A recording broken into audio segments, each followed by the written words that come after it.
ನಾವು ಮೂರಕ್ಕೆ ಮೂರು ಗೆಲ್ತೀವಿ. ನಾನು ಮೂರು ಕಡೆ ಪ್ರಚಾರ ಮಾಡಿದ್ದೀನಿ. ನನಗೆ ಅಲ್ಲಿ ಜನರ ಸ್ಪಂದನೆ ನೋಡಿದ್ರೆ ಮೂರು ಕಡೆ ಗೆಲ್ತೀವಿ ಅಂತ ವಿಶ್ವಾಸ ಇದೆ. ಸರ್, ಈಗ ಬಂಡೀಪುರದಲ್ಲಿ ನೈಟ್ ಸಂಚಾರವನ್ನು ವಾಪಸ್ ತಗೋತೀರಾ ಸರ್? ಬಗ್ಗೆ ಚರ್ಚೆಗಳು ಆಗ್ತಾ ಇದೆ ಸರ್. ಬಂಡೀಪುರದಲ್ಲಿ ರಾತ್ರಿ ಸಂಚಾರವನ್ನು ಮತ್ತೆ ಅವಕಾಶ ಕೊಡುವಂಥ ಸಾಧ್ಯತೆಗಳಿದೆ. ಪ್ರಸ್ತಾವ ಮಾಡಿದ್ದಾರೆ. ಅದೇನು ಆ ಥರದ ಪ್ರಸ್ತಾವ ಇಲ್ಲ, ಆ ಥರದ ಚರ್ಚೆನೂ ಆಗಿಲ್ಲ, ಪ್ರಸ್ತಾವನೂ ಇಲ್ಲ. ಯಾರು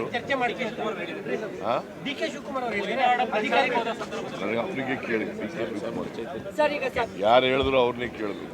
ನನಗೆ ಗೊತ್ತಿರೋ ಮಟ್ಟಿಗೆ ಸರ್ಕಾರದ ಮುಂದೆ ಯಾವುದೇ ಪ್ರಸ್ತಾವ ಇಲ್ಲ, ಚರ್ಚೆನೂ ಆಗಿದೆ.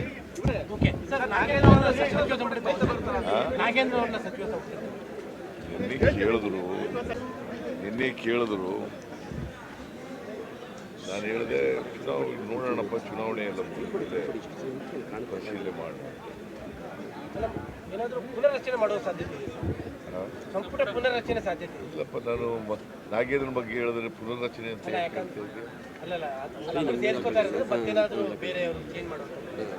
ಸರ್, ಈಗ ಸರ್ ನಿನ್ನೆ ಮಹಾರಾಷ್ಟ್ರದ ಚುನಾವಣೆಯಲ್ಲೂ ಕೂಡ ಪ್ರಧಾನಮಂತ್ರಿಗಳು ಮತ್ತೆ ಕಾಂಗ್ರೆಸ್ ಮೇಲೆ ಅಟ್ಯಾಕ್ ಮಾಡಿದ್ರು. ರಾಜ್ಯ ಕಾಂಗ್ರೆಸ್ ಮೇಲೆ ಕಾಂಗ್ರೆಸ್ ಅವರು ಹಗಲು ಲೂಟಿ ಮಾಡ್ತಾ ಇದ್ದಾರೆ. ಕರ್ನಾಟಕದಲ್ಲಿ ಸುಳ್ಳು ಹೇಳ್ಕೊಂಡು ಅಧಿಕಾರಕ್ಕೆ ಬಂದು ಹಗಲು ಲೂಟಿಗೆ ತೊಡಗಿದ್ದಾರೆ. ಈಗ ಬಿಜೆಪಿಯವ್ರ ಮೇಲೆ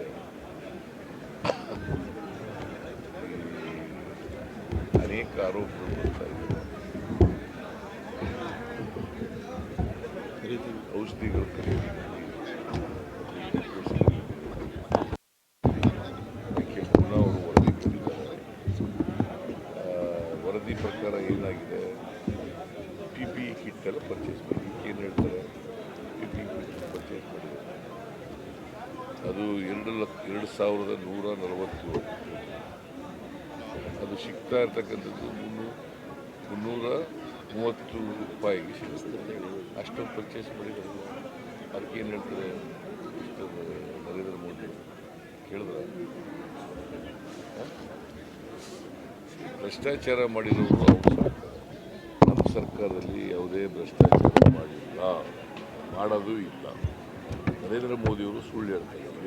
ಎಕ್ಸೈಸ್ ಡಿಪಾರ್ಟ್ಮೆಂಟ್ನಲ್ಲಿ 700 ಕೋಟಿ ಮಾಡಿಬಿಟ್ರು, ಒಂದೇ ₹1 ಮಾಡಿದ್ದೀವಿ ಅಂತ ಪ್ರೂವ್ ಮಾಡಿಬಿಟ್ರೆ ಅವ್ರು ರಿಟೈರ್ಡ್ ಫ್ರಮ್ ಪಾಲಿಟಿಕ್ಸ್.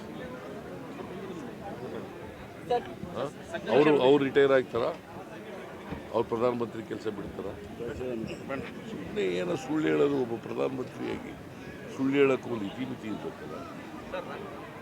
ಹರಿಯಾಣ ಚುನಾವಣೆಯಲ್ಲೂ ಅದನ್ನೇ ಮಾತಾಡ್ತಾರೆ ಅವರು, ಮಹಾರಾಷ್ಟ್ರ ಚುನಾವಣೆಯಲ್ಲೂ ಅದನ್ನೇ ಕರ್ನಾಟಕದ target. Karnataka government government target ಮಾಡ್ತಾರೆ. ಯಾಕಂತಂದ್ರೆ ಇದು ಒಂದು ದೊಡ್ಡ ಸ್ಟೇಟು.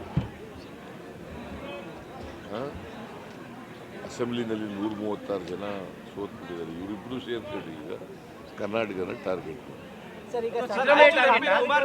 ಸಿದ್ದರಾಮಯ್ಯನೂ ಟಾರ್ಗೆಟ್ಟು, ಕಾಂಗ್ರೆಸ್ ಪಕ್ಷ ಸರ್ಕಾರನೂ ಟಾರ್ಗೆಟ್. ಕುಮಾರ್ ನಾಯಕ್ ಅವ್ರನ್ನ ಇವತ್ತು ಇಡಿ ಮತ್ತೆ ವಿಚಾರಣೆ ಕರೆದಿದೆ ಸರ್. ರಾಯಚೂರು MP ಕಾನೂನು ಪ್ರಕಾರ ಏನು ಮಾಡಬೇಕು ಮಾಡಿ. ಸರ್, ಇಡಿ ಅವರು ಓವರಾಲ್ ಆಗಿ ಹಗರಣ ತನಿಖೆಗಿಂತ ಹೆಚ್ಚಾಗಿ ನಿಮ್ಮ ಪತ್ನಿ 14 ಸೀಟ್ಗೆ ಸಂಬಂಧಪಟ್ಟಂತೆ ಕಾನ್ಸಂಟ್ರೇಷನ್ ಜಾಸ್ತಿ ಆಗಿದೆ ಅಂತ ಅನಿಸ್ತಾ ಇದೆ.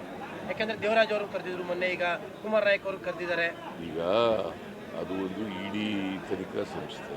ಅವ್ರು ಏನು ತನಿಖೆ ಮಾಡ್ತಾರೆ, ನಾವು ಅಡ್ಡ ಬರಲ್ಲ. ಏನು ತನಿಖೆ ಮಾಡ್ತಾರೆ ಮಾಡಿ. ನೀನು ಕೇಳ್ತಾ ಇದೆಯಲ್ಲ, ಹೊಡೆದೇವ್ರು ನೀನು ಕೇಳಿದ್ರ? ಅಲ್ಲ, ನೀನು ಕೇಳಿದ್ರ? ಮತ್ತೆ ಕೇಳಿದ್ರೆ ಯಾಕೆ ಕೇಳ್ತಾ ಇದೆಯಾ? ಒಯ್ಯೋ ರಾಜಕೀಯ ನಿಮಗೆ ನಿಷ್ಪಕ್ಷಪಾತವಾಗಿ ನಡೀತಾ ಇದೆ ಅಂತ ಅನ್ನಿಸ್ತಾ ಇದೆಯಾ? ಈಗ ನಾನೇನು ಹೇಳಲ್ಲ, ಅದ್ರ ಮೇಲೆ ಕಾಮೆಂಟ್ ಏನು ಮಾಡಲ್ಲ. ಬಟ್ ಇಡೀ ಮೂಢ ಕೇಸ್ಗಳು ಎನ್ಕ್ವೈರಿ ಮಾಡ್ತಿರೋದು ಸುಳ್ಳು ಕೇಸ್ಗಳನ್ನು ಮಾಡ್ತಾರೆ. ಸರ್, ನಿನ್ನೆ ಜಮೀರ್ ಅಹಮದ್ ಹೇಳಿದಂಥ ಪದ ನಿಮ್ಗೆ ಏನಾದರೂ ಫಲಿತಾಂಶ ದೃಷ್ಟಿಯಿಂದ ಸಮಸ್ಯೆ ಆಗ್ಬೋದು? ಅವ್ರು ಕ್ಲಾರಿಫಿಕೇಶನ್ ಕೊಟ್ಟಿದ್ದಾರೆ, ನಾವೇನು ಮಾತಾಡೋದು. ಅವ್ರು ಎಷ್ಟು ಹೇಳಿದ್ದು ಎಷ್ಟು ಮಟ್ಟಿಗೆ ಸರಿ?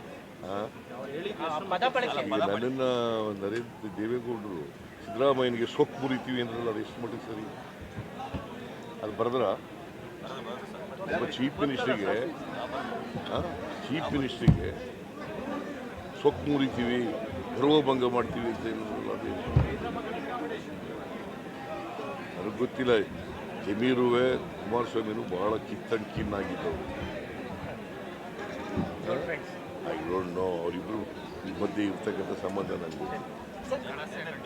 ಸರ್, ಈಗ ಸರ್ಕಾರಿ ಕಾಮಗಾರಿಗಳಲ್ಲಿ ಮುಸ್ಲಿಂಗೆ 4% ಮೀಸಲಾತಿ ಅನ್ನೋದು ಚರ್ಚೆ ಆಗಿದೆ. ಡಿಮ್ಯಾಂಡ್ ಮಾಡಿದರೆ ಹಿಂದುಳಿದವರು ಮಾಡಿದ್ದೀವಿ, ಪರಿಶಿಷ್ಟ ಜಾತಿ ಪರಿಶಿಷ್ಟವರು ಮಾಡಿದ್ದೀವಿ, ನಮಗೂ ಮಾಡಿ ಅಂತ ಕೇಳಿ.